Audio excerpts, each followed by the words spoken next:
Hola. Buen día. Buen día. Aide, cuando vos quieras.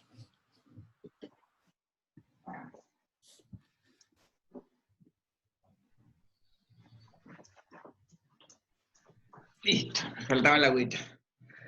Bueno, arranquemos. Dale, Aide. Luego, muchas gracias por las clases, sí, a Fede por coordinarlo y a vos por hacer que sean posibles. Verdaderamente nos resultan muy útiles y nos ayudan en el día a día con el paciente, eso, ¿sí? Así que... Bárbaro. Bueno, la idea es lo mismo que la otra clase que les di, que las preguntas que tengan las vayan formulando, interrumpan, así vamos resolviendo en el momento.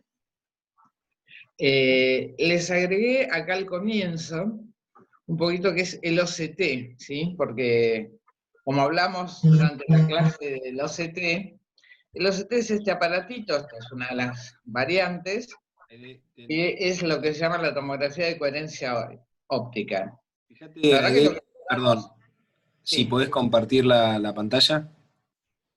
la estoy compartiendo. No se está viendo. No se ve, Doc. Vamos de nuevo. Espera. A ver. Dame un segundito, ¿eh?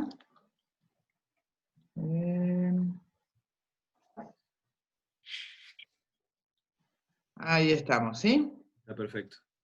Ahora sí. Sí, ahí perfecto. Bárbaro. Sí. Bueno, vamos de nuevo. Lo que yo les decía que les puse, sí, no sé qué había hecho antes, un poco que es el OCT, que para los oftalmólogos hoy en día es una herramienta de manejo básico. La realidad es que es muy rápido, en un par de minutos permite hacer lo que nosotros llamamos como un corte histológico de las capas de la retina, y nos permite evaluar también la capa de fibras, y vamos a también medir hasta el recuento de células ganglionares. En general es un estudio rápido, no invasivo. La mayoría de los aparatos actuales ni siquiera requieren dilatar al paciente, cosa que a veces se hace si el paciente no fija bien o tiene problemas de visión o tiene una pupila muy chiquita o tiene un poco de catarata, pero puede hacerse en general sin dilatarlo. Es relativamente operador dependiente porque el operador tiene que enfocar bien, y por supuesto que si el paciente no fija para nada, no se puede hacer. Y a veces lo que sí hay problemas son los ojos con miopía elevada, que tienen un largo axil aumentado, y entonces es un problema enfocar el aparato. Esto es lo que vemos. Este es un OCT de mácula, vemos todas las capas de la retina, todas esas 10 capas que estudiamos, el epitelio pigmentario, las nucleares, las plexiformes. El OCT de papila nos permite obtener una foto también del nervio óptico, y hace esto, que es la medida de la capa de fibras. También podemos hacer una representación 3D. No solo la usamos en lo que es la patología del nervio óptico, por ejemplo, hoy en día es como un control de rutina que hacemos en los adenomas de hipófisis sumado al examen oftalmológico y al campo visual. Acá les puse más grande qué es lo que hace. Si se fijan, acá dice temporal. Esto es nasal, este es el polo superior, este es el polo inferior. Es como si esta rosca se abriese y se desplegase. Entonces, en los dos extremos nos queda el polo temporal, el borde temporal. Esto es lo nasal, superior e inferior, que es donde hay mayor cantidad de fibras. Y por supuesto que hace el recuento de las fibras en cada sector, e incluso se puede dividir en sectores más chiquitos, y puede hacer también el recuento de las células ganglionares. Entonces, lo normal es que esté en lo verde. Si está por debajo, si está amarillo es un borderline, y si está en lo rojo es que está francamente alterada la capa de fibras. Y, por ejemplo, acá les puse un edema de papila. Fíjense, cuando está muy alto no es que está muy bien, sino que no es que hay un exceso de fibras, sino que evidentemente acá hay líquido que está elevando la capa de fibras. ¿Sí? Para que tengan una idea básica de cómo es el OCT. En el hospital tenemos OCT, por suerte un aparato muy bueno, entonces es un estudio accesible y en general es accesible en todos lados. Y no es tan caro y habitualmente los autorizan, y se usa también para todos los controles de retina, o sea, las maculopatías obviamente. Vieron que en la clase que dio el otro día sobre hidroxicloroquina, mostraba lo que aparece, la alteración que aparecía en las capas de la retina con la hidroxicloroquina. O sea que la verdad que hoy en día para nosotros es como el otro estudio complementario, aparte del campo visual, que es como básico dentro de lo que es la consulta. Bien. Y acá son los perfiles y la pérdida de la excavación y la elevación.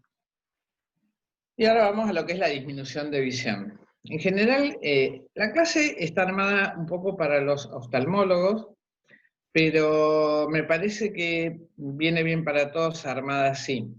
En general, lo primero que tenemos que distinguir es que realmente dentro del examen oftalmológico no tenga un compromiso ocular que justifique la disminución de visión. Sobre todo, que no tenga oclusiones vasculares, arteriales o venosas, que no tenga una hemorragia en el vítreo, que no tenga un experimento de retina, una maculopatía o una opacidad corneal o una catarata bárbara que disminuya la visión, y que en general eso no va a dar una disminución aguda, aunque las maculopatías muchas veces las dan, y por eso acá está destacado.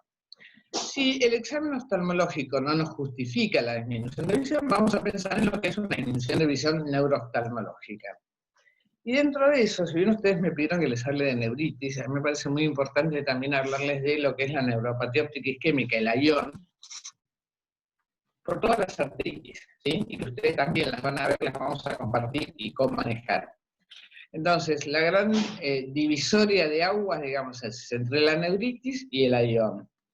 Y después, obviamente, tenemos que descartar otras etiologías, las genéticas, sobre todo la neuropatía óptica de Leber, y después compresivas, por supuesto traumáticas, infecciosas, todo lo demás, pero digamos que esta es la gran divisoria de aguas. Son pacientes en los cuales el ojo no está descolgado del paciente, entonces obviamente que en estos casos es fundamental la historia clínica.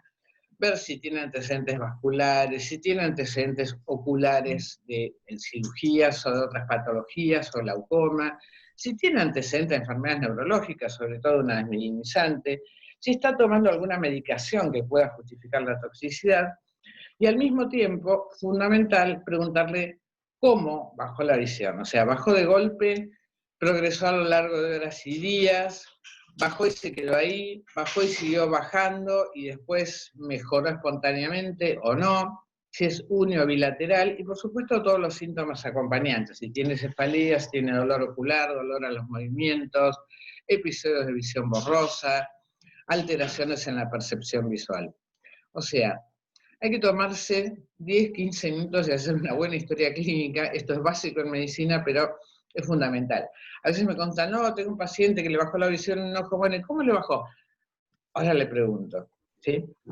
Eso es fundamental, porque en general cuando yo llego a revisar al paciente después de hacer este prolijo interrogatorio, yo ya sé, estoy dirigiendo mi estudio del paciente a un diagnóstico presuntivo que ya tengo en la cabeza. Pero se ríe porque yo les insisto con esto. No, pero lo que pasa es que cuando usted insiste, doctora, de repente el paciente tiene una historia totalmente distinta. Bueno, eso pasa también.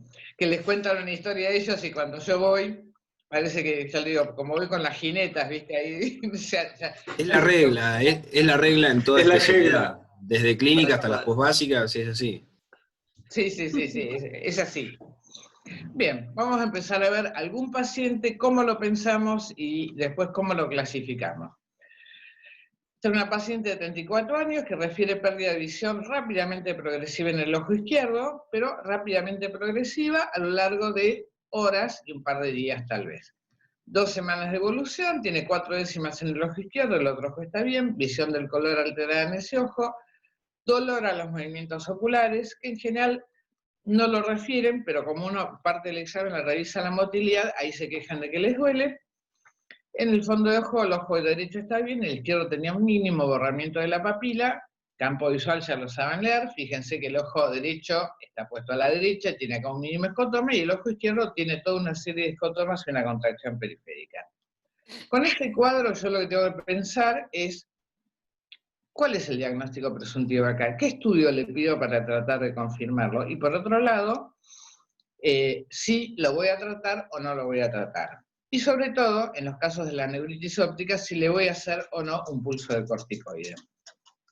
Con este cuadro, y como vamos a ver después con la clasificación, lo primero que yo tengo que pensar es que esto posiblemente sea una esclerosis múltiple o una enfermedad desmielinizante.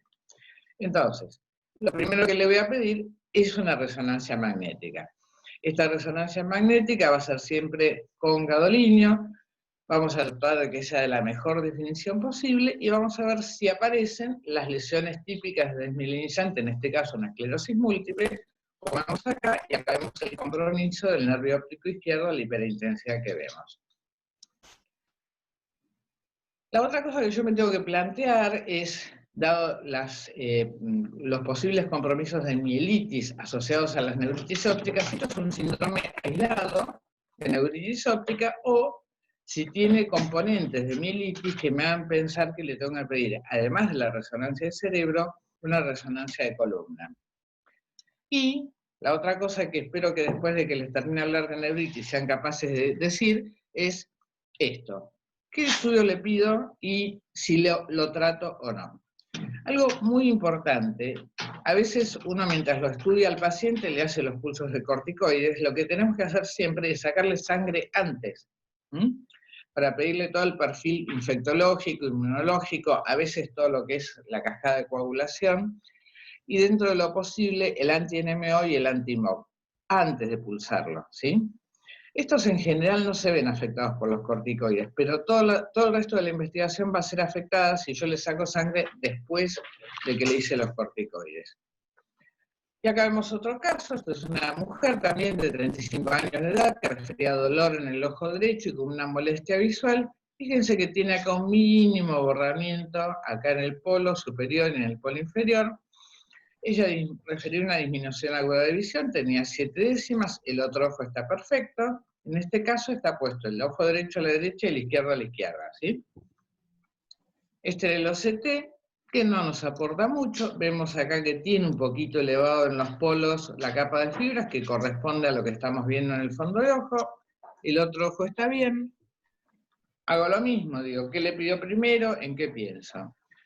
Mujer, disminución de visión de un ojo, leve compromiso del fondo del ojo, hago lo mismo, le pido una resonancia y pienso que lo primero que tengo que descartar es una enfermedad desmielinizante.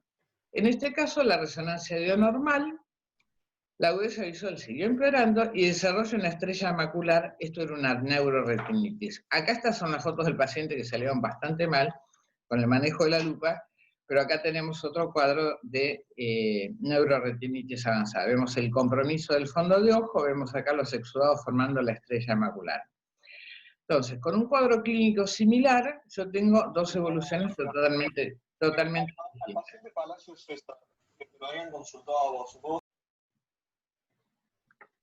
Escucho medio mal. Ahí había un audio encendido.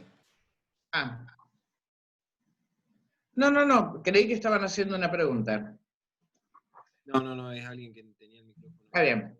Y este es otro caso, en este caso es un compromiso bilateral, fíjense cómo se ve muy bien en el fondo de ojo las oclusiones vasculares que tienen, el compromiso de los vasos, esto es una angiofluorescinografía o angiografía digital, donde vemos acá perfectamente que el colorante no llega a circular por las arterias porque están envainadas y ocluidas, esto es una vasculitis, y aunque yo en el fondo de ojo esté viendo que tiene una vasculitis, porque en este caso no tengo ninguna duda de que es una vasculitis, también le pido la resonancia para evaluar si el compromiso está solamente limitado al ojo o si tiene manifestaciones a nivel del sistema nervioso central de vasculitis, además de la evaluación clínica sistémica, para ver si hay otras manifestaciones, sobre todo a nivel pulmonar o renal, que son los órganos blancos más frecuentes de las vasculitis.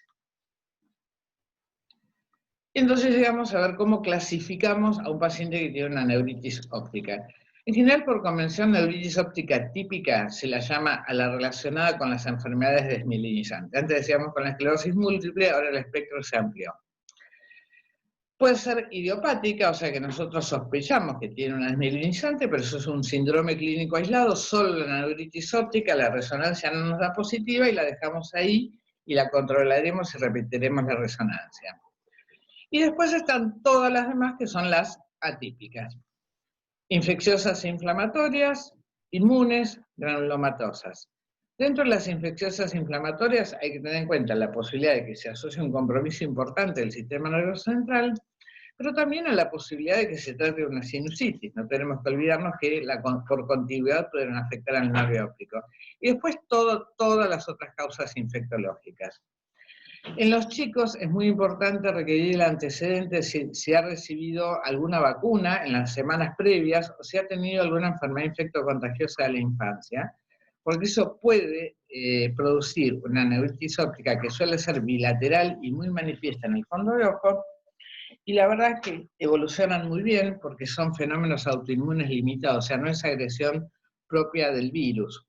Está descrito para todas las infectológicas, sobre todo sarampión, rubiola, y para todas las vacunas. Quiere decir que en el adulto, por ejemplo, por una vacuna de hepatitis o por HPV, que están descritas también, pueden tener una neuritis post-vacuna.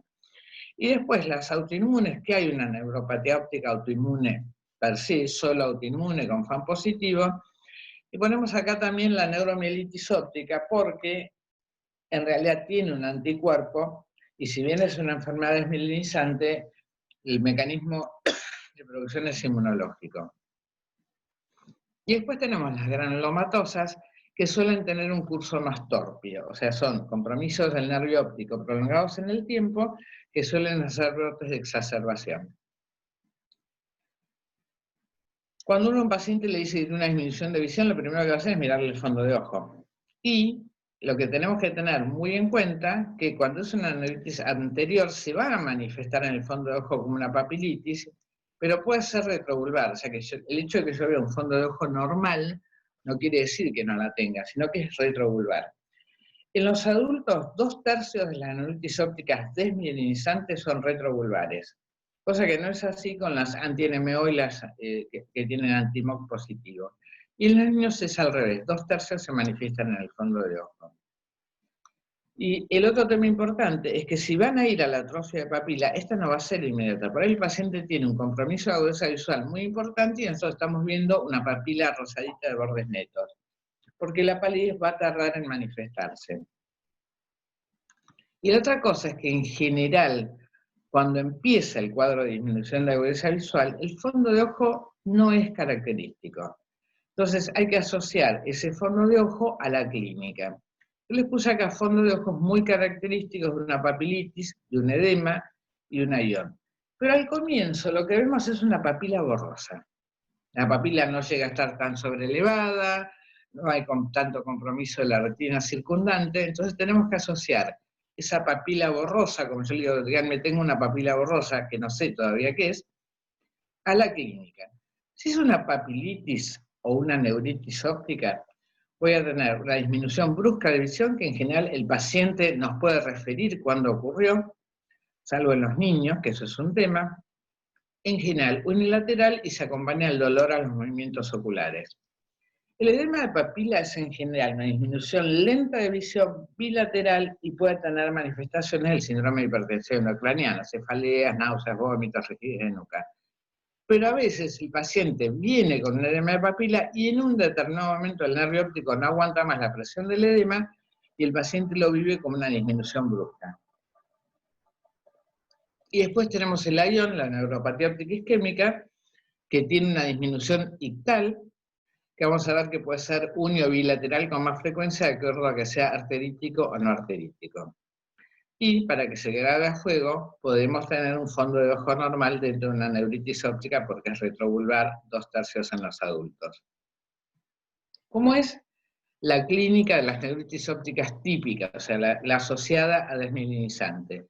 Tienen un rango etario entre 15 y 45 años, es más prevalente en las mujeres, 3:1, en la Argentina la estadística es un poco diferente. Nosotros en Argentina tenemos una incidencia, si comparamos la de Estados Unidos y la última estadística que tenemos en Argentina, con una incidencia mucho menor de esclerosis múltiple, y no solo la incidencia es menor, sino que tenemos un grado habitualmente mucho menor de compromiso neurológico. La pérdida, y tenemos mucha más incidencia de atípicas, ¿sí? Dado que tenemos menos incidencia de estas, vamos a tener mucha mayor incidencia de las otras. La pérdida de la agudeza visual es aguda, habitualmente unilateral, habitualmente se acompaña del defecto pupilar aferente, o sea que cuando le enfoco con la luz, la pupila se achica poco o hace reflejo fotomotor y escapa. Normalmente empeora durante un par de días, se queda y después, aproximadamente a las 2 semanas, empieza a mejorar en forma espontánea. La trate o no la trate. El dolor se exacerba con los movimientos y suelen referir el fenómeno de Uthoff, y si no hay que preguntarles, ¿qué es esto? Que la agudeza visual empeora cuando hacen, por ejemplo, actividad física, con el calor, ¿sí? O tienen fiebre. Entonces hay que preguntarles, a veces si hacen actividad física, ¿qué es lo que pasa? ¿Qué pasa con las atípicas? Por supuesto que siempre se dice menos de 15, más de 45. La realidad es que puede aparecer a cualquier edad. Lo que pasa es que dentro de ese rango etario por ahí me orienta más a la esclerosis múltiple. Y puede afectar cualquier sexo. El compromiso suele ser bilateral. Muchas veces es asincrónico. Se empieza por un ojo y después compromete el otro. Pero la realidad es que el compromiso es bilateral. La disminución de la agudeza visual suele ser... No, Panchi. No se puede. Suele ser más, me está trayendo el chiche, es un atorrante. Suele ser, perdón, pero me robó algo que no quiero que ataque. El compromiso de la agudeza visual, no, suele ser mucho más severo, y acá está la gran diferencia. Si no los tratamos, estos pacientes, el deterioro visual progresa, progresa, progresa. O sea, no hay en general mejorías espontáneas o autolimitadas, salvo en esas post-vacuna o post-enfermedad infectocontagiosa de la infancia, sobre todo en los niños. La otra cosa es que tienen habitualmente muchas más manifestaciones en el fondo de ojo y, como dijimos antes, por ejemplo, en el caso de una neuroretinitis o en otras manifestaciones, el fondo de ojo muchas veces ya nos está orientando el diagnóstico. Y por supuesto que hay que interrogar acerca de síntomas generales de la posible enfermedad de base. Entonces acá tenemos el cuadro diferencial entre lo que es una típica y una atípica. Esto ya lo hablamos, la pérdida de la agudeza visual, la forma y compromiso de la edad, no hay dolor ocular en los movimientos, el mayor compromiso del fondo de ojo. Las bandas oligoclonales en las típicas, en las mielinizantes, están en líquido cefalorraquídeo, las otras también en suero. Y esto es lo más importante. Estas podemos tratarlas o no tratarlas. Estas, obviamente, mientras las estudiamos y tratamos de llegar a un diagnóstico etiológico, habitualmente les vamos a dar corticoides porque si no, vamos a quedar con muchas secuelas visuales. El compromiso del campo visual, esto ya se los dije el otro día, la mayoría de las esmilizantes hacen estos defectos difusos. El potencial occipital evocado es un estudio que le damos importancia relativa. ¿Por qué? Porque la verdad que la información que nos aporta es poquita. En general nos dicen compromiso prequiasmático del nervio óptico y punto. Es objetiva, pero la realidad es que no es tan objetiva si el paciente no fija bien. Entonces, hoy en día es un estudio que, disponiendo de buenos campos visuales y de OCT, lo pedimos muchas veces cuando estamos haciendo el diagnóstico diferencial con la retinopatía, y ahí pedimos un estudio electrofisiológico completo, en el electroretinograma, en el electroculograma y el potencial occipital evocado. El OCT, como les dije, es mandatorio, en realidad, en todo lo que es el control de la evolución y tratamiento de la esclerosis múltiple es fundamental, tanto la esclerosis múltiple como de la neuromielitis óptica. Tiene muy buena correlación con el grado de compromiso de la resonancia magnética, muy buena correlación con el campo visual, con el potencial occipital evocado, y obviamente es mucho más sencillo hacerles campos de OCT seriados que pensarán en hacerles resonancias seriadas. Por otro lado, como el fingolimod que se usa para el tratamiento de la esclerosis múltiple puede producir trastornos maculares, se pide de papila y de nervio óptico. y en general sí el aparato lo permite, porque no todos los primeros que salieron no lo permitían, recuento de células ganglionares. La resonancia ya la hablamos, en general en las típicas van a ser un pronóstico en cuanto a qué porcentaje se van a progresar de una neuritis óptica aislada a una esclerosis múltiple definida.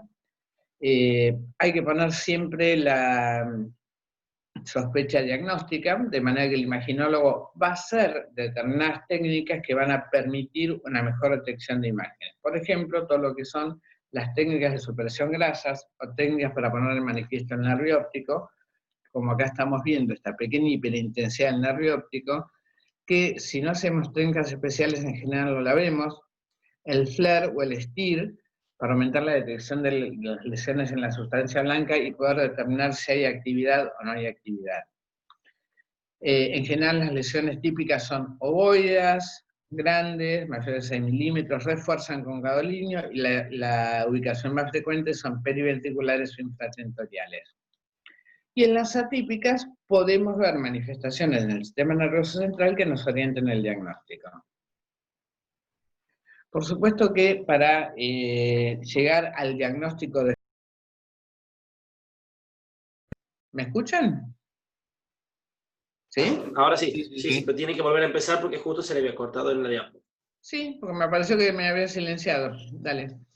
Aide, te pregunto una cosa con respecto a la reso. El pedido de la reso es resonancia magnética de cerebro, ¿sí? Órbita y nervio óptico, hay que aclarar, y hay que aclarar las secuencias T1, T2, STIR y FLAIR. No, vos podés poner resonancia magnética nuclear de cerebro y órbita con técnicas para nervios ópticos, sin y con gadolinio. En general yo aclaro cortes axiales, coronales y sagitales. Lo que es importante es que ponga la sospecha diagnóstica.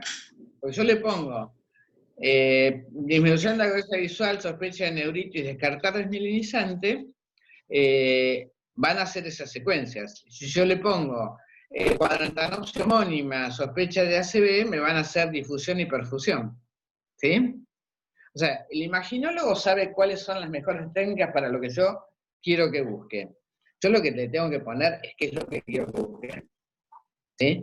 La orden de resonancia pelada, así, resonancia de cerebro, es un horror, y en general lo que lleva es que es un estudio caro, que es complicado para el paciente, y no obtenemos lo que podemos obtener. ¿Mm? Pero por eso, cerebro y órbita con técnicas para nervios ópticos, ¿sí? Y la sospecha diagnóstica. Perfecto. Entonces, seguimos los criterios de McDonald, que la última revisión fue hace un par de años, con respecto a tienen que reunir los criterios de diseminación en tiempo y espacio. La punción lumbar era antes como una rutina que se hacía. La realidad es que hoy en día, con las resonancias que tenemos, con los estudios que tenemos, no es mandatoria, no es imprescindible hacerlo en las típicas. A veces, o sea, en las desminimizantes. Por ahí es mucho de más utilidad en las atípicas si estamos sospechando si tienen manifestaciones neurológicas y un compromiso del sistema nervioso central. A veces se hace un poco para estadificar un poquito más en qué estadio está la esclerosis múltiple, y por supuesto que hay que evaluar no solo lo físico-químico, sino hacer toda la búsqueda, si uno lo piensa, de anticuerpos, de las bandas oligoclonales y de la posibilidad de PCRs en el líquido cefalorraquídeo. ¿Y qué hacemos con las atípicas? Porque venimos diciendo qué hago con la típica, le pido la resonancia, todo eso. A la típica le pido la resonancia, se la pido, evalúo si justifican hacerle la punción lumbar, y lo más importante es hacerle toda la clínica para buscar todas las posibilidades de compromiso infectológico, compromiso de autoinmunidad, evaluar, hacerle una radiografía de tórax y PPD, porque no nos olvidemos que les dije que si a estos no les damos los corticoides hasta que tengamos el diagnóstico etiológico, se nos van a ir a la atrofia. Evaluar, hacer una radiografía o una tomografía de senos paranasales y órbita. Y esto de la biopsia de piel es algo que hacemos por ahí muy al final. Si yo le estoy haciendo todo y no encuentro nada, lo único que encuentro es un fan que está ahí en el límite.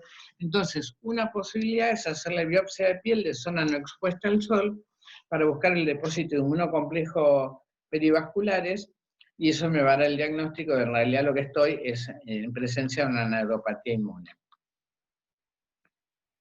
Y esto me parece que es muy importante. No toda, o sea, yo lo que tengo que pensar si tengo una disminución de agudeza visual en un paciente joven es que es una neuritis óptica, estamos de acuerdo. Pero no toda papila borrosa es una neuritis óptica en un paciente joven.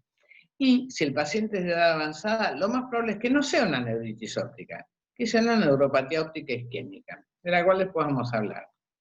Y esto es para recordarles que los edemas de papila, si bien tienen una evolución progresiva y lenta, y son bilaterales, hay edemas de papila atípicos con compromiso unilateral, inclusive sin edema marcado de papila. Es un porcentaje bajo, entre un 5 y 10% de acuerdo a las series, pero existe, entre las unilaterales y los que no tienen edema.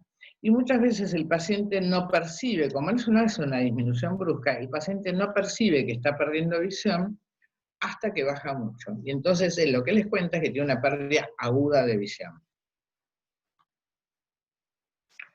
¿Qué pasa con el tratamiento? Dijimos que en las típicas, en las relacionadas con la esclerosis múltiple, empeora y a las 2 semanas empieza una mejoría progresiva. Y la mayoría tienen un muy buen pronóstico visual.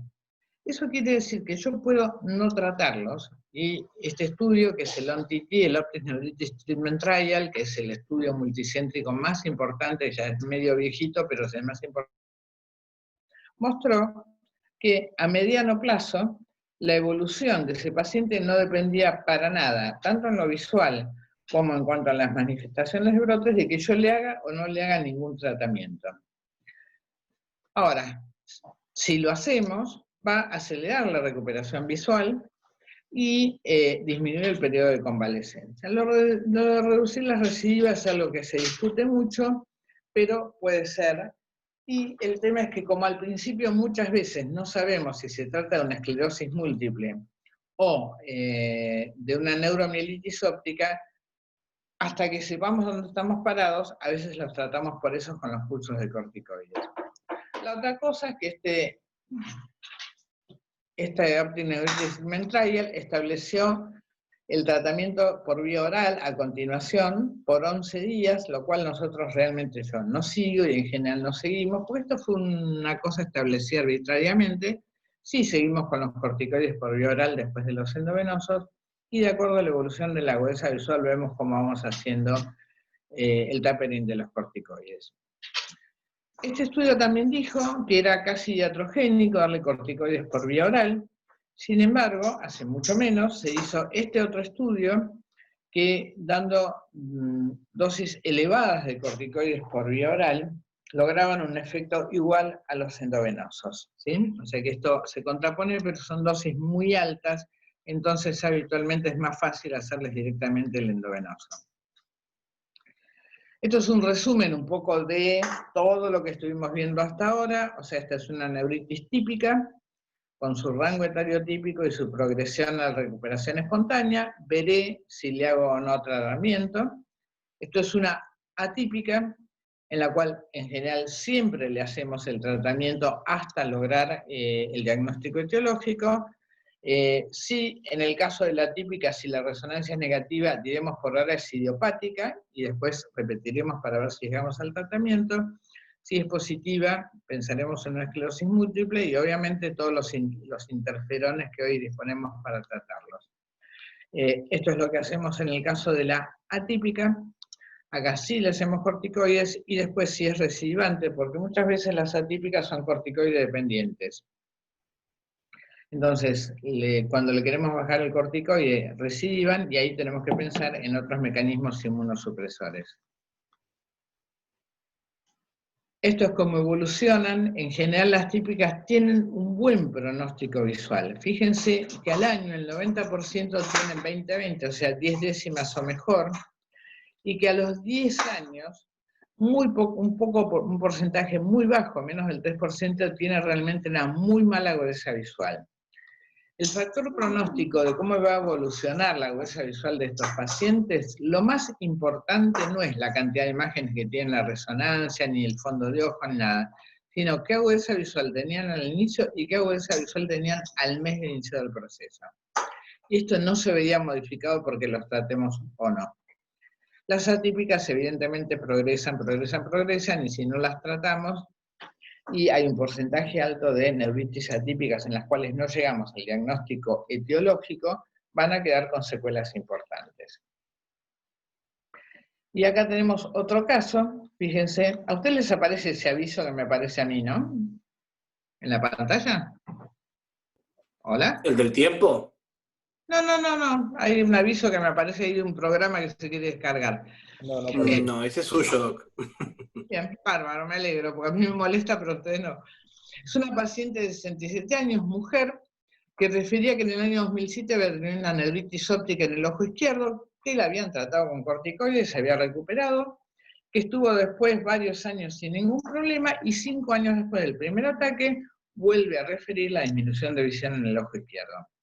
Fíjense acá, este es el fondo de ojo del ojo izquierdo, que es una papila claramente borrosa, un poco edematosa sobrelevada. Esta es la del ojo derecho, del cual ella no se queja para nada, pero claramente tiene todo el polo superior borroso y el polo inferior un poco menos, pero también comprometido. Fíjense que el campo visual del ojo derecho está perfecto, el del ojo izquierdo muestra una depresión difusa terrible, con bastante conservación del área central, y fíjense el engrosamiento que tenemos acá a nivel de ambos nervios ópticos. Si bien a nivel del nervio óptico y del ojo izquierdo, que es el de que ella se queja, obviamente está mucho más comprometido. En este caso, toda la investigación mostró que esto era una sarcoidosis, que es muy difícil llegar al diagnóstico, es una neuritis, entonces, atípica, con una evolución crónica, con brotes de exacerbación. Y vamos entonces a seguir andando en el espectro de las neuritis ópticas, como se nos amplió hoy. Y fíjense que yo puse acá espectro de la neuromielitis óptica, porque hoy en día ya no decimos DEVIC o NMO, sino decimos espectro de las neuromielitis ópticas, porque se ha visto que desde la descripción típica y clásica que se había hecho, eso se ha modificado bastante. Como el nombre lo dice, neuromielitis óptica es porque tengo una neuritis óptica y una mielitis, ¿sí? Y esos cuadros se pueden presentar asociados en el tiempo, que es lo más frecuente, por ahí separados de un par de semanas, pero también pueden estar separados por años. Por eso es tan importante el interrogatorio. El compromiso puede ser unilateral, pero es más frecuente bilateral que en la esclerosis múltiple. En general no refieren dolor a los movimientos oculares. El compromiso funcional, o sea, tanto en la agudeza visual como en el campo, están más alterados, o sea, es una enfermedad más agresiva que la esclerosis múltiple en cuanto a lo visual. Y la resonancia, se decía al comienzo que era normal. Normal quería decir que en la resonancia de encéfalo no veíamos las placas desmineralizantes características de la esclerosis múltiple. Sin embargo, hay lesiones a nivel de encéfalo. La otra cosa es que suelen tener lesiones a nivel medular, que tienen que tener compromiso de más o 3 segmentos, sobre todo a nivel cervical. Por eso al comienzo de todo esto dijimos, yo me tengo que plantear, de acuerdo a las manifestaciones del paciente, a la clínica, a cómo se compromete, si es unio bilateral, el grado de compromiso, y si tiene síntomas asociados o no, si le pido una resonancia solo de cerebro o le pido de columna. Y en cuanto a lo de columna, lo ideal es hacerle todo. Lo que pasa es que a veces es muy difícil hacerle de encéfalo y de columna completa. Pero por lo menos le pedimos de columna cervical. El pronóstico en estos casos es bastante peor porque tienen mayor compromiso visual y neurológico. Si bien la base de esta enfermedad es desmielinizante, digamos, lo que produce es una desmielinización, la base es una autoinmunidad, producto de los anticuerpos antiacuaporina 4 o anti-NMO. Se presenta más en jóvenes, o sea, el grupo etario que compromete por ahí es un poquito más joven que el de la esclerosis múltiple. Puede presentarse en niños por suerte tiene un curso clínico más benigno. Pero, dado el compromiso medular, hay un 20% de mortalidad y en general la mitad quedan con severos compromisos visuales. Este es un OCT, y acá vemos el compromiso de los polos. Suelen tener el espectro de la neuromielitis óptica más compromiso de las de fibras, y la esclerosis múltiple más compromiso de las células ganglionares. Pero eso es un tecnicismo para ustedes. Por supuesto que se han descrito lo mismo que para la esclerosis múltiple, una serie de criterios. El hecho de que sea antiacuaporina negativo no descarta que sea un espectro de la neuromielitis óptica. Por otro lado, el antiacuaporina se hace por dos métodos, que es por IFI y por celularidad. En nuestro país se hace por celularidad, en general los mandamos al Durán a nivel público, y el de celularidad es mucho más sensible que el IFI. Pero independientemente de eso, hay casos de neuromielitis óptica con antiacuaporina negativa. Y en general, el cerebro es normal, pero tenemos un cuadro bastante característico si compromete el área prostrema. Y la realidad es que como tienen este curso tan complicado, a estos pacientes sí, habitualmente de entrada le hacemos los pulsos de corticoides y después continuamos con corticoides por vía oral. Lo que se usa habitualmente en el tratamiento del espectro de la neuromielitis óptica es el rituximab, pero como siguen habiendo una evolución bastante compleja, y sobre todo por el compromiso de la mielitis, bueno, hay un montón de estudios que se están haciendo, con satralizumab, eculizumab y nebelizumab, para buscar un medicamento que produzca mejor resultado que el rituximab. La realidad es que van dando resultados positivos, sobre todo el nebelizumab, que es el estudio se llama el N-Momentum. Se interrumpió el reclutamiento de pacientes por los buenos resultados que estaban teniendo en cuanto a seguir haciéndolo doble ciego, pero tampoco es que sean deslumbrantes. O sea, este produce entre un 15 y un 18% de diferencia con los corticoides. Hicieron dos estudios, el STAR, que es por sí solo, y el SKY, que es adicionado a otros inmunomoduladores supresores, en general a corticoides, o a rituximab, o a azatioprina, y agrega por ahí un 10-15% de mejoría. O sea que se sigue buscando realmente cuál es, pero esto da una pauta, digamos, cada laboratorio quiere sacar su estrellita, pero esto da una pauta de que ninguno en realidad termina de convencernos, sino los otros quedarían inmediatamente descartados. Y la otra estrella de los últimos tiempos son las neuritis ópticas MOG positiva. Las neuritis ópticas MOG positiva son también un compromiso que habitualmente sí se ve en el fondo de ojo, que suele comprometer en forma bilateral, vemos el compromiso de los dos nervios ópticos, es mucho más marcado, esto no se ve en general nos cuesta encontrar las placas desmielinizantes en la esclerosis múltiple, pero acá las vemos. Puede acompañarse de un cuadro de mielitis, puede acompañarse de un cuadro de ADEM, o sea, de encefalomielitis diseminada aguda, que era la que vamos a ver. En general tienen muy mala agudeza visual, compromiso bilateral, están severamente comprometidos, pero excelente respuesta al tratamiento. O sea, si yo le pido un anti-MOG y me da positivo, tienen un muy buen pronóstico. En general se hacen pulsos de corticoides, puede hacerse plasmaféresis. El único problema que tenemos es que son recidivantes. Y como les dije, tienen mejor pronóstico. Pancho, basta. Perdón, pero si no, los ladridos de él lo hacen imposible. Como ven acá, tenemos en el OCT la elevación de la capa de fibras y el otro ojo un compromiso muy leve. Y la otra posibilidad es el ADEM, que es la encefalomielitis diseminada aguda. En general se entra en niños o jóvenes, y con frecuencia tienen lo mismo que dije, la neuritis óptica, que tiene un bastante buen pronóstico, el antecedente de una infección viral, sobre todo del tracto respiratorio superior, o el antecedente de la vacuna. Entonces, si yo tengo una neuritis óptica en un niño, sobre todo, puede ser en un adulto, pero esto es mucho más frecuente en los niños, y tengo este antecedente, puedo estar bastante tranquila en cuanto a la evolución, e incluso puedo no tratarlo.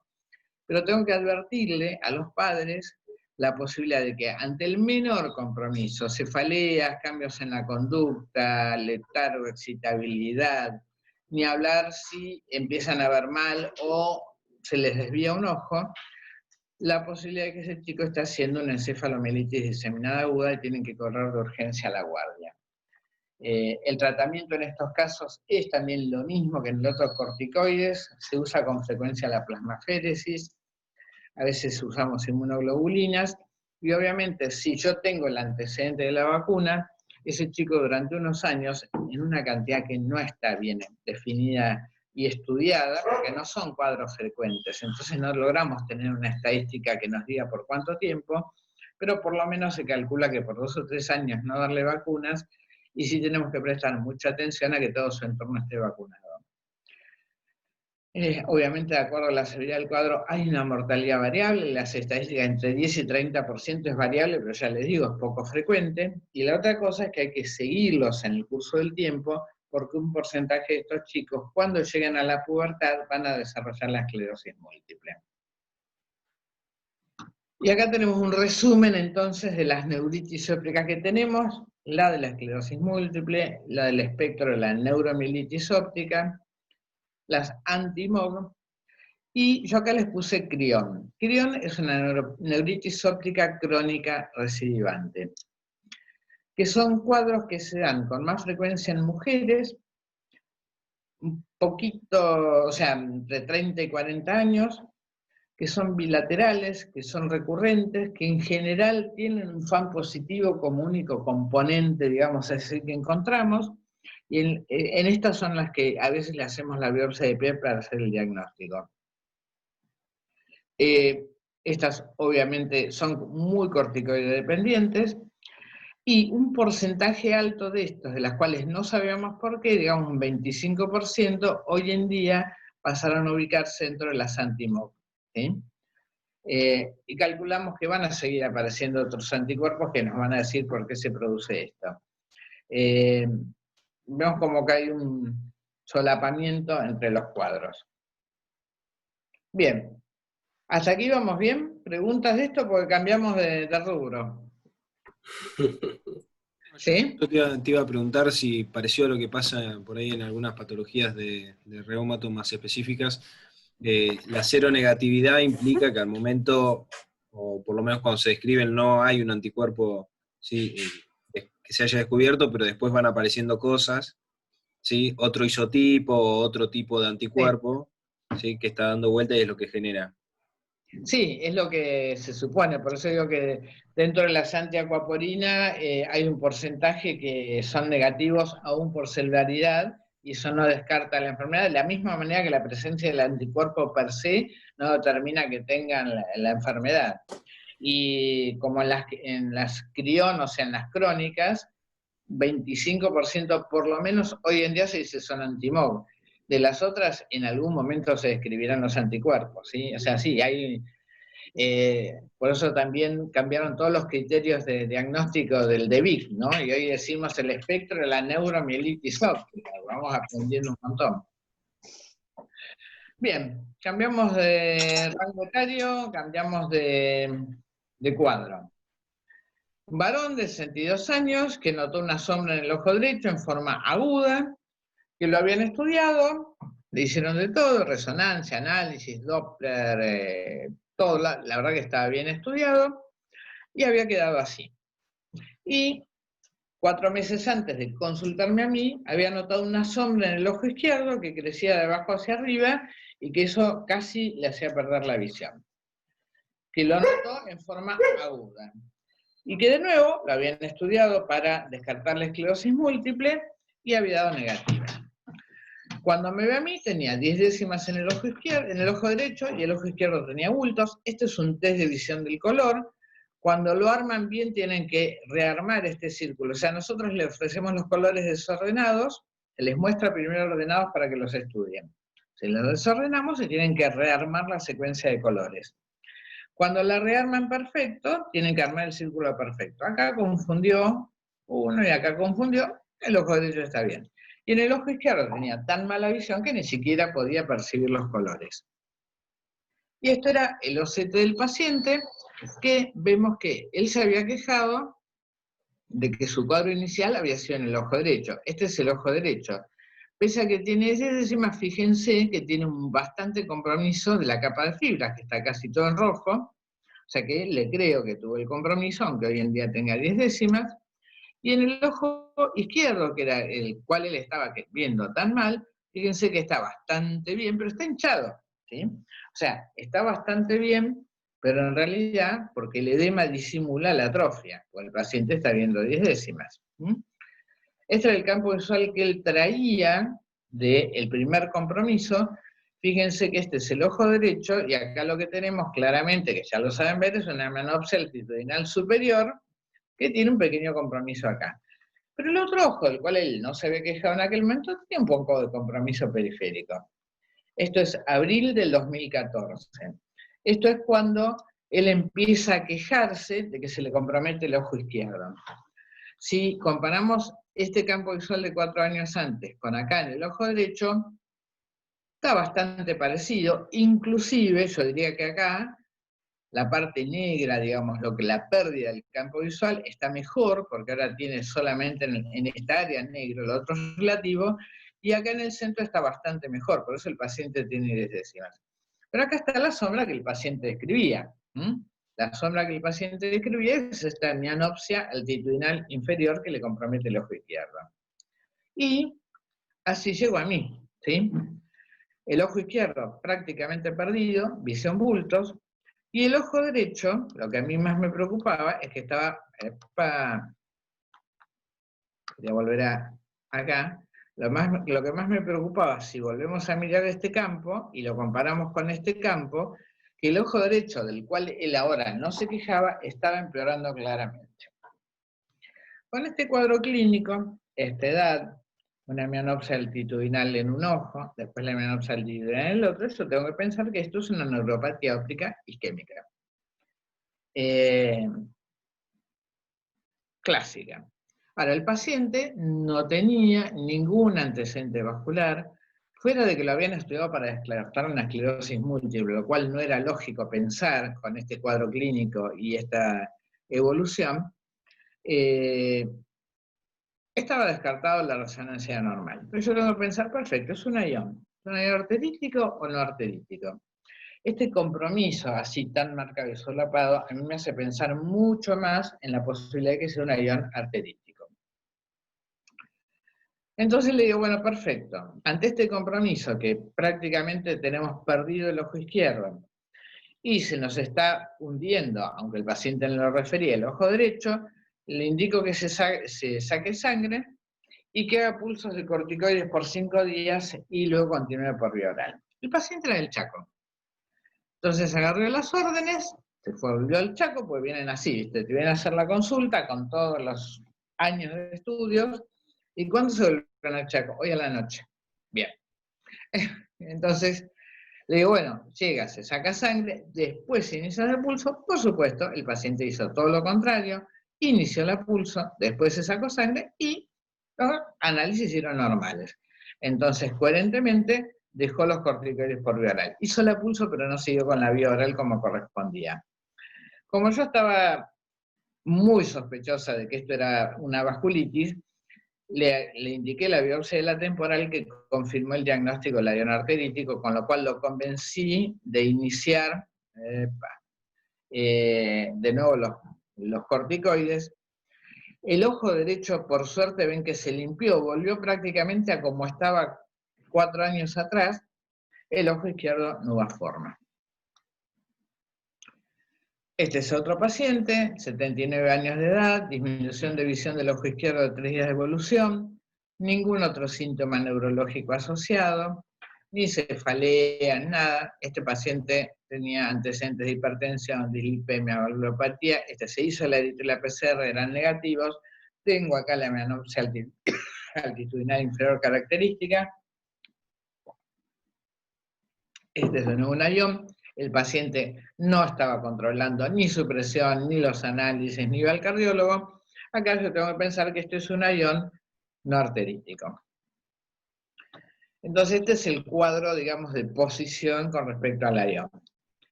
Ambos son ictales, ¿sí? Y la gran mayoría, sobre todo los no arteríticos, se desarrollan en la raza blanca. La diferencia empieza un poco acá. El no arterítico suele ser con mucha más frecuencia unilateral. Si se bilateraliza es en el curso de los años.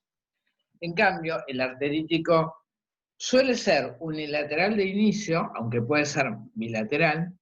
El problema es que se puede bilateralizar en horas o días.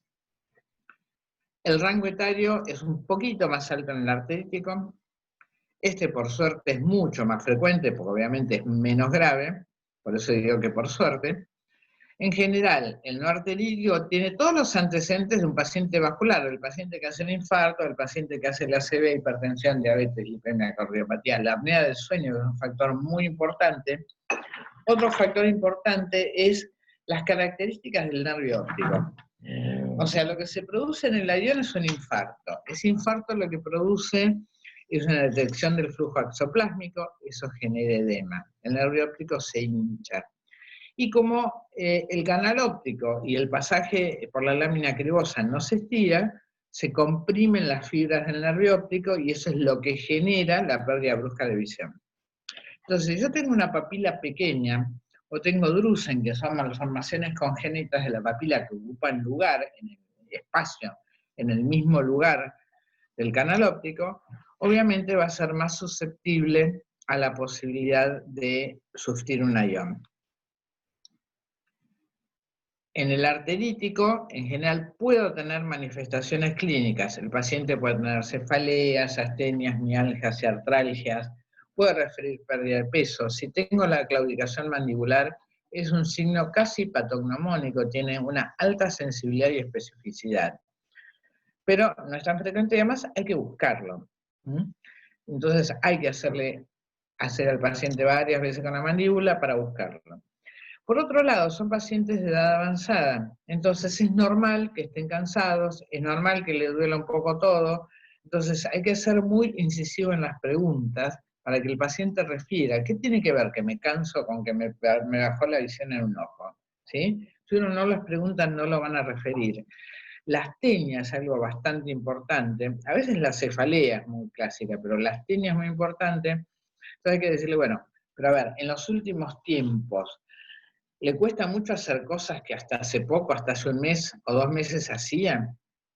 La pérdida de peso. Y obviamente en estos pacientes inmediatamente hay que tratar de hacerles la eritro y la PCR y dentro de lo posible hacerlo un Doppler de la temporal. El Doppler de la temporal, si está bien hecho, la verdad que muchas veces pesca la vasculitis y ni siquiera tenemos necesidad de llegar a la biopsia. Obviamente que el Doppler temporal, si los tratamos en estos pacientes rápidamente, en 2 o 3 semanas se va a negativizar. Entonces hay que tratar de hacerlo de urgencia. La otra cosa es, existen pacientes con ayón arterítico con eritro y PCR negativas. Si el cuadro clínico es característico, entonces yo igual, aunque tengan la eritro y la PCR negativas, tengo que pensar que es arterítico. Y por otro lado, existe un 20% de los pacientes que no tienen ninguno de estos síntomas clásicos. El problema lo tenemos cuando no tienen los síntomas clásicos y tienen el eritro y la PCR negativa. Y la otra cosa que vamos a considerar después un poquito más es si le hago o no le hago la biopsia de la temporal. Con respecto al no arterítico, un factor desencadenante muy importante es la hipotensión nocturna. Durante la noche, ¿qué pasa con la presión de perfusión del nervio óptico? La presión de perfusión depende del producto de la tensión arterial, que hace que le entre sangre al nervio óptico, y se contrapone la presión ocular que dificulta la entrada. Durante la noche tenemos una hipotensión circadiana, y de la misma manera aumenta la presión ocular en general en forma circadiana. Entonces es el momento crítico para la presión de perfusión del nervio óptico. Además, muchas veces los cardiólogos le dicen a los pacientes que tomen el antihipertensivo a la noche, así si se marean ya están en la cama. Si se marean es porque le baja mucho la presión. Por eso es tan importante en estos pacientes hacer un monitoreo de 24 horas de la presión arterial. Bien, entonces, el no arterítico, por la edad, por los antecedentes vasculares, a veces tenemos el antecedente de una cirugía de catarata, ¿sí? Que puede producirse en forma inmediata o a las 2 o 3 semanas. y esto también nos hace pensar en un ayuno arterítico. ¿Existen estos cuadros en los jóvenes? Por supuesto que existen, pero son mucho menos frecuentes. Los vemos sobre todo en los diabéticos insulinodependientes descompensados, en hemopatías, o sea, hay que estudiarle todos los factores de coagulación, sobre todo pensar en un síndrome antifosfolipídico. Cuando hay hemorragias cataclísmicas, por ejemplo, una hemorragia ginecológica, una hipovolemia, por ejemplo, un accidente donde hay una pérdida de sangre y de volumen sanguíneo importante.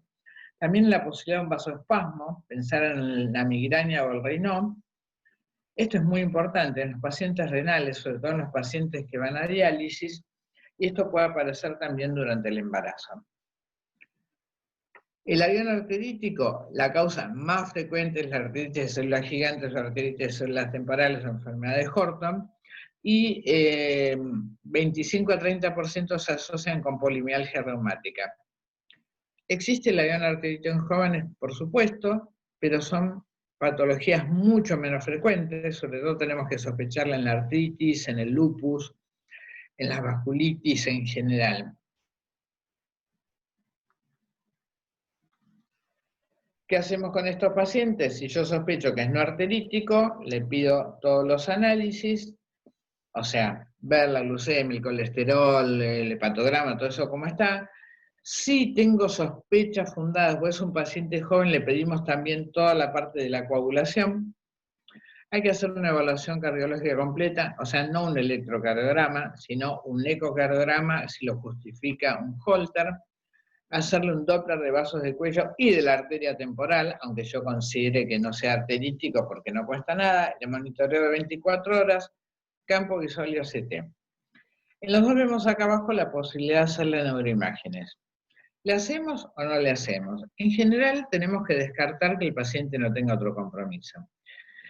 A veces es difícil hacer una resonancia, pero por lo menos una tomografía para descartar un tumor. Yo a veces me llevo sorpresa de pacientes que decían, esto es un ayón de libro, el paciente es hipertenso, es lipémico, no se controla, el último análisis de 5 años, y paf, la imagen me mandó un meningioma, mi bruto meningioma, que comprimió, hasta que de golpe el paciente percibió la disminución de la agudeza visual. Entonces el criterio de hacer la imagen no es de urgencia, a veces hasta podemos conformarnos con una tomografía, hacerla para no llevarnos disgustos. En el caso del ayón arterítico, como les dije ya, edito PCR de urgencia, después hacerle toda la investigación reumatológica autoinmune, Doppler de cuello y de la temporal, campo visual y OCT siempre. ¿Y qué pasa con la biopsia de la temporal? Son pacientes de edad avanzada que los vamos a poner en un curso prolongado de corticoides, por lo menos un año, a veces son más, que le vamos a hacer un shock de pulsos de corticoides y después vamos a iniciar una dosis bastante alta para irla descendiendo. Vamos a tener efectos colaterales, tenemos que controlar las infecciones, la osteopenia y todo eso. Entonces, el hecho de tener una biopsia de la arteria temporal que me certifique el diagnóstico, está bien.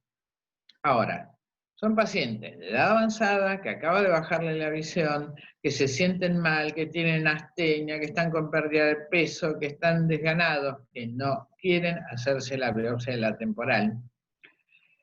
Punto 1, el tratamiento se inicia en forma inmediata después de sacarle sangre.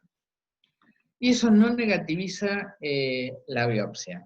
Antes se decía que teníamos una ventana de 2 semanas para hacerla. La realidad es que hay estudios que muestran que hasta 6 meses después no se negativiza. Y la otra cosa es que también, si bien la biopsia muchas veces nos certifica el diagnóstico, en ese caso, por ejemplo, que yo les decía del paciente del Chaco, era un paciente atípico, ¿sí? Por la forma de evolución, por la edad, por todo. Ahí sí yo quería la biopsia de la temporal. A veces el cuadro es tan característico que si el paciente tiene 80 años y yo además le digo, si le da negativa, dado que usted tiene cefalea, eritrosegmentación, PCR elevadas, todo este cuadro, y qué sé yo, y el campo visual con hermanopsia altitudinal, aunque le dé negativa, yo igual lo voy a tratar como una arteritis. Yo me dice, ¿para qué me la voy a hacer entonces? ¿Sí? Hay que charlarlo bien, aclararle a la familia, ya digo, por todos los efectos colaterales del curso crónico de corticoides. La otra cosa es, si me da negativa una, ¿le hago del otro lado? No. ¿Sí? Porque la verdad que lo que agrega, digamos, hacerla del otro lado puede ser un 3 a un 5% de positivos cuando la primera le dio negativa. Entonces, no tiene ningún sentido considerarlo.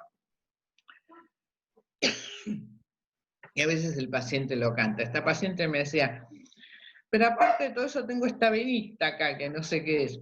A veces también sirve preguntarle si tienen, por ejemplo, si les duele cuando apoyan la cabeza en la almohada, cuando se peinan, por la hiperestesia del cuero cabelludo que tienen. Despacio, Pancho. Y la otra cosa que suelen referir, y que si uno no las pregunta no se le refieren, son episodios de amaurosis fugax previos. Hasta que la visión baja, a veces tienen pérdidas transitorias de la visión de minutos, que no tienen ninguna otra manifestación neurológica, pero que suelen preceder al cataclismo del avión arterítico. Hay tipos de émbolos, cuando nosotros logramos verlos en el fondo de ojo, como en este caso son de peor pronóstico y peor compromiso sistémico, pueden ser inflamatorios, o sea, ser producto de una vasculitis, pueden ser producto del vasoespasmo, por eso considerar si tienen migraña o Raynaud, y evaluar la posibilidad de trastornos hemáticos, policitemia o leucemias. En general, las características de esta pérdida transitoria de visión es que no es provocada, o sea, no es provocada con los cambios de posición, como por ejemplo una hipertensión intracraniana, no es predecible, o sea, no responde a algo que estén haciendo. Los factores de riesgo y el rango etario son los mismos que en el ayón no arterítico. Hay que apuntarle sobre todo a la carótida, hacer un Doppler de vaso de cuello y en los casos necesarios un angiograma. Y esto es fundamental. El paciente en general no le da importancia. El oftalmólogo en general tampoco le da importancia. A veces el paciente dice, sí, a veces se me nubla un poquito la visión, va y viene, qué sé yo, pero en general el examen que le estamos haciendo es normal. A veces hay oclusiones de ramo, oclusiones de la arteria central de la rodilla, vemos el émbolo en el fondo de ojo, pero no es lo más frecuente. Lo que sí es muy importante es que todas las consideraciones actuales de la amaurosis fugax le dan el mismo rango de registro de riesgo que a los ACV. O sea, hay que hacer una evaluación vascular a este paciente de urgencia y de esa manera realmente se evitan muchísimos accidentes cerebrovasculares. Bien, seguimos con el ayón y la diferencia entre el arterítico y el no arterítico. Estos son fondos de ojos de ayón, en general es una papila borrosa, pálida. Fíjense acá cómo nos cuesta definir los bordes, pero es pálida. La neuritis óptica es roja, es hiperémica. Perdón, hoy estoy con la garganta complicada, me desperté con mucha alergia. Con frecuencia, cuando llegan a nosotros están ya en estadio atrófico. De este estadio hematoso agudo al estadio atrófico pasan 3 semanas. Y acá les puse lo que es una papila pequeña, sobre lo que se llama un disco de riesgo, porque si nosotros vemos el ayón en un ojo y el otro ojo tiene este compromiso, tengo que estar mucho más atenta, y acá unos drusen de papila. El campo visual, todos estos son campos visuales de ayón, tampoco establece el diagnóstico diferencial entre el arterítico y el no arterítico. ¿Sí? Y el compromiso de la hemianopsia altitudinal, como lo ven acá, como se ve acá, es bastante característico, no es exclusivo del ayón. O sea que yo el diagnóstico diferencial lo voy a hacer en base a la clínica, si tiene manifestaciones de síntomas asociados, si tiene eritro y PCR elevadas, en base un poco al compromiso. Si hay un compromiso bilateral más severo, lo más probable es que sea un ayón arterítico, pero digamos que si no tengo esos datos, si no tiene la clínica, la eritro, la PCR, tengo que evaluar bien. Y ante la duda, mejor le doy los corticoides, porque si el paciente tiene compromiso del ojo y en 2 días se me compromete el otro ojo, le estoy produciendo una ceguera funcional. ¿Qué hacemos en estos casos? En el ayón arterítico un tratamiento urgente. ¿Con qué? Con corticoides endovenosos. Damos 1 gramo por día en goteo lento, En general son 5 días y después seguimos con el tratamiento por vía oral. En general les damos aspirina. Hay algunos estudios que dicen que la aspirina disminuye un poquitito el compromiso del segundo ojo. Y sigo por vía oral. ¿Cuánto tiempo? Es variable. Voy a ir monitoreándolo con la clínica, o sea, con el control de la agudeza visual, campo visual, OCT, con el monitoreo del eritro y la PCR, periódico, y la clínica, si el paciente le vuelve la cefalea que tenía o esa sensación de cansancio y todo, y muchos son recidivantes, por lo cual, con el correr del tiempo, a veces tenemos que recurrir a otros inmunosupresores. También hay que tener en cuenta que si bien la eritro y la proteína C dentro de este contexto clínico son muy útiles, obviamente que si la paciente en el medio tiene una infección urinaria, se le puede elevar la eritro y no tiene nada que ver con la vasculitis, ¿sí? O sea, hay que también estar atento a descartar que no se eleve por otros factores. La pulsoterapia puede repetirse, no es lo habitual, pero yo he tenido pacientes en las que las he tenido que repetir en cuadros muy severos bilaterales. O sea, hay que pelearla y pelearla hasta lograr que el cuadro se estabilice. Y con respecto al ayón no arterítico, en realidad no tenemos un tratamiento específico, lo que hay que tratar son todos los factores de riesgo vasculares. El paciente no puede tener colesterol un poquito elevado, la glucemia un poquito por arriba, la presión más o menos regulada, tiene que funcionar como un relojito suizo. Le pueden dar aspirina y antitrombóticos si lo justifica, o sea, sobre todo estos en pacientes jóvenes con trastornos hemáticos. Podemos darle vasodilatadores, uso también la idebenona, que es un oxigenador, y a veces cuando tienen la presión ocular en el límite para trabajar en esta fórmula, que es la que yo les contaba de la presión de perfusión, que es la presión sanguínea menos la presión ocular, y obviamente teniendo en cuenta el estado de los vasos, se les puede bajar un poco la presión con gotas. Pero la realidad es que el tratamiento es que regule todo lo que lo llevó a esto. Y ante la duda, prefiero que le den un ayón no arterítico, corticoides y demás, considerando que hay ayones arteríticos con eritro y PCR normales o sin síntomas acompañantes. Después lo suspenderán, pero es preferible cubrirlo. Entonces el pensamiento sería más o menos así. La divisoria de aguas es la edad, ¿sí? Yo tengo un compromiso de disminución de agudeza visual unilateral y que en general progresa a lo largo de días y que en general 1/3 solamente tienen compromiso el fondo de ojo, pero 2/3 son normal. Voy a pensar que es una neurítica y voy a pensar si esto está relacionado con una esclerosis múltiple. Y si es bilateral, voy a pensar más en la posibilidad de que sea atípica. Y si es ictal, o sea, no progresa, sino que baja bruscamente, que tiene un edema pálido, voy a pensar en un ayón, cuando la edad es avanzada, y si es bilateral, que es arterítico, ¿sí? Y esto es lo que voy a ir haciendo, ¿sí? Unilateral, pienso que es típica, le pido la resonancia de cerebro, le hago el examen neurológico y evalúo si lo trato o no lo trato. Si es bilateral, voy a pensar que puede ser atípica, tengo que pensar también en pedirle los anticuerpos de anti-NMO y anti-MOG, la resonancia va a ser de cerebro y columna, y acá lo más probable es que le haga los corticoides de urgencia. Y si es de edad avanzada y es un ayón que pienso que es no arterítico, voy a ver todo el interrogatorio, los antecedentes, le voy a hacer toda la evaluación vascular y habitualmente no lo voy a tratar.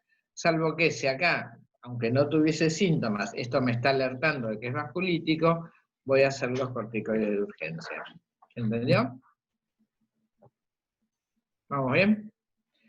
Y Sí. para ir terminando, los veo un poco apabullados. Te veo, Diego, ahí como...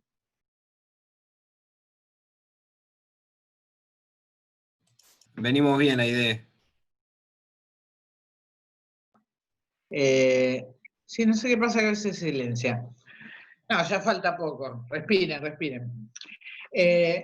Ahora, a veces la disminución de agudeza visual se acompaña de algunos síntomas, que yo se los puse acá bastante evidentes para que uno lo piense, que nos orientan el diagnóstico.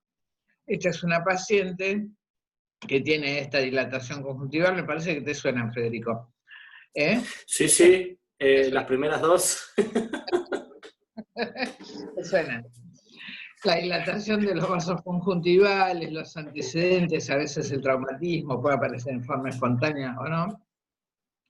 Esto es una fístula caroteo cavernosa. En general el paciente tiene el trastorno de la motilidad, el dolor retroocular. Esta es otra paciente que había sido operada y que presentaba este cuadro de quemosis, de congestión, este exoftalmos, que era una trombosis del seno cavernoso. Pero a veces los cuadros no son tan manifiestos. Era una chica joven que había tenido antecedentes de disminución de visión en este ojo. Fíjense que tiene una pequeña ptosis, ¿sí? Por eso la ptosis no le daba bolilla, porque tenía esta disminución de agudeza visual. La disminución de agudeza visual tampoco era tan importante, 7 décimas. Tiene una midriasis, o sea, acá se ve la pupila dilatada, pero una midriasis, no un defecto pupilar con la luz, estaba dilatada todo el tiempo. A esta chica empíricamente le di corticoides, tenía bastante dolor retroocular, se hizo 2 resonancias sin pescar el diagnóstico, hasta que en la tercera, cuando la agudeza visual me había bajado 2 décimas y le mandé a hacer pulsos de corticoides, ya no corticoides por vía oral, apareció este pseudotumor inflamatorio acá en el vértice orbitario. O sea, a veces son muy manifiestos, a veces los cuadros inflamatorios no lo son tanto. Ahí está. Y al final de todo, ¿sí? Sobre todo en pacientes jóvenes, aunque el Leber, la neuropatía óptica del Leber, que es una mitocondriopatía, está descrita a todas las edades, pero el rango etario más frecuente es entre la segunda y la tercera década. Es una disminución de visión que en general suele ser bilateral, pero que se presenta de forma sincrónica, compromete un ojo y después el otro, y que con el correr del tiempo va a esto. Fíjense que acá se ve pálido de este lado y rosadito de este lado. Fíjense lo que es el OCT, que bien que lo marcan. Fíjense que todo esto está atrófico, y esto que acá dice N, lo que queda es la nasal, que es este sector acá del OCT, que es el más conservado. Esa es la evolución característica de las neuropatías ópticas del Leber. Acá se los puse más aumento para que se vea mejor. Fíjense cómo se ve perfecto lo rosadito y lo que se conserva en el OCT. En general es secuencial, se debe a una mutación del ADN mitocondrial. En general el paciente puede en el estadio agudo tener una manifestación en el fondo de ojo, no tiene ninguna otra manifestación, o sea, no tiene manifestaciones neurológicas, no tiene dolor a los movimientos oculares. El fondo de ojo es rarísimo que lo veamos borroso en el estadio agudo. Lo que hacemos habitualmente, a donde va habitualmente es hacia la atrofia de papila, y lo que genera en el fondo de ojo son estos escotomas centrales bilaterales. La inmensa mayoría son varones, y la mujer es portadora, pues no nos olvidemos que es la que aporta el ADN mitocondrial, tiene una penetrancia incompleta, pero se ve también en mujeres, raro pero se ve, y es en lo que tenemos que pensar cuando tenemos una neuritis óptica y la resonancia es normal y todos los análisis nos dieron normales y el cuadro sigue empeorando y empieza a aparecer la atrofia en el fondo de ojo. Recordarnos hacer el estudio genético. Hay factores desencadenantes como el tabaco, el alcohol, tóxicos, ambientales, medicamentosos, pero hay que pensar en esto al final cuando tenemos esas neuritis ópticas de las cuales no encontramos nada, y en este caso hasta ahora hay otros estudios ahora que están haciendo, pero el único tratamiento aprobado es la iavenona. Bien, y acá lo tienen a Pancho, ¿sí? Para que no digan que no está presente. Esta era mi gata, que pobrecita se murió. Yo digo siempre que este perro se cree gato, y la gata me iba a recibir a la puerta, pero un perro es un perro, un gato es un gato. Entonces cuando yo tengo una disminución de agudeza visual, la primera divisoria de aguas que yo tengo que trazar es la edad, ¿sí? Cuando me dicen, no, tengo un paciente de 70 años con neuritis óptica, le bajó la visión y le subió la cortina de abajo hacia arriba, empecemos de nuevo. 70 años, ¿sí? ¿Se entiende? ¿Qué es lo primero que yo tengo que pensar? Como yo les dije, hay neuritis en pacientes adultos, hay avión en pacientes jóvenes, pero yo trazo la divisoria de aguas, a continuación veo cómo le bajó la visión para pensar si es isquémico o es una neuritis, qué tipo de síntomas acompañantes tiene, el fondo de ojo y cómo evolucionó esa pérdida de la agudeza visual. Por eso, en general, como yo les dije, después de pensar todo esto, lo más probable es que cuando yo llegue a estudiar el paciente tenga armada en mi cabeza la composición del diagnóstico y eso implica qué es lo que le voy a pedir al paciente. Bueno, y con esto terminamos. ¿Preguntas? Preguntas, comentarios.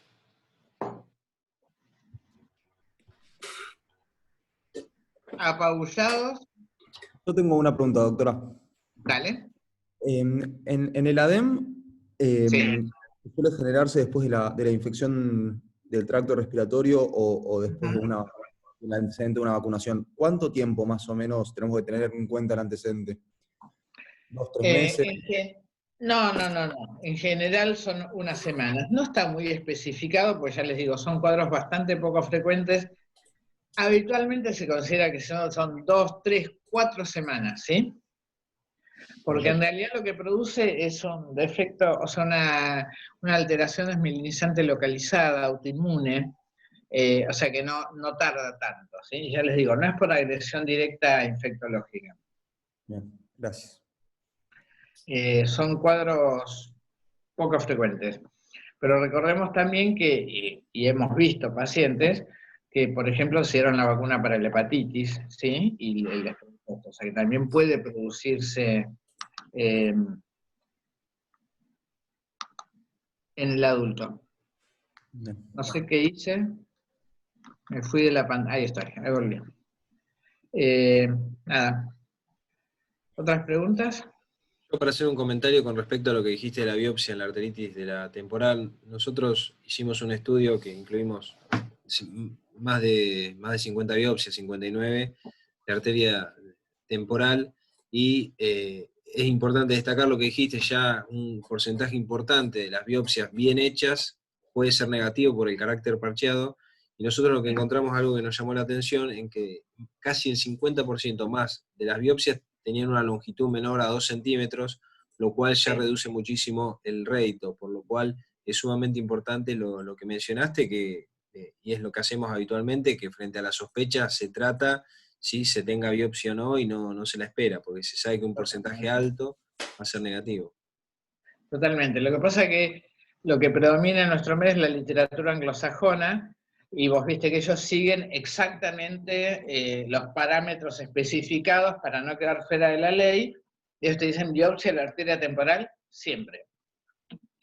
Los latinos son más reticentes, y la realidad es que si vos tenés un cuadro característico, ni hablar si tenés un Doppler temporal positivo, la verdad que someterlo al paciente, que ya de por sí se siente mal, que tiene una pérdida de la visión, que está preocupado porque puede quedar ciego, someterlo a regresión. Que no, para mí no tiene ningún sentido cuando es característico. Y fíjense que yo inicié dándoles un caso en el cual le hice la biopsia, pero no característico. ¿Comentario? ¿O pregunta? ¿Preguntas? ¿Dudas? Bueno, espero que les haya sido útil. Sí. Gracias. Fede, estás callado de nuevo. Está tímido, Fede. ¿Qué le No, pasa? estoy bien. ¿Estás bien? Acá apareció Pancho para que no lo extrañen. Mientras yo les daba la clase, se dedicó a robar todo tipo de cosas para llamarme la atención. Por ejemplo, tengo los controles por ahí, la instrucción a no sabía cómo más hacer. O sea, si ustedes me veían que yo miraba para el costado, estaba controlando a ver si lo que se había robado era grave o no era grave. Bueno, ya está. Ahora te voy a dar bolilla a vos. Que robe Bueno, cámara. Sí. Bueno. Muchísimas gracias de nuevo. Sí, la verdad que Un placer, y cuando necesiten, a disposición. Excelente, doctora. Muchas gracias. Muchas gracias, Diego, también. Que sigan bien. Un buen día y vamos hablando. Chao, Fede, gracias. Chao. Nos vemos. Chao, gracias.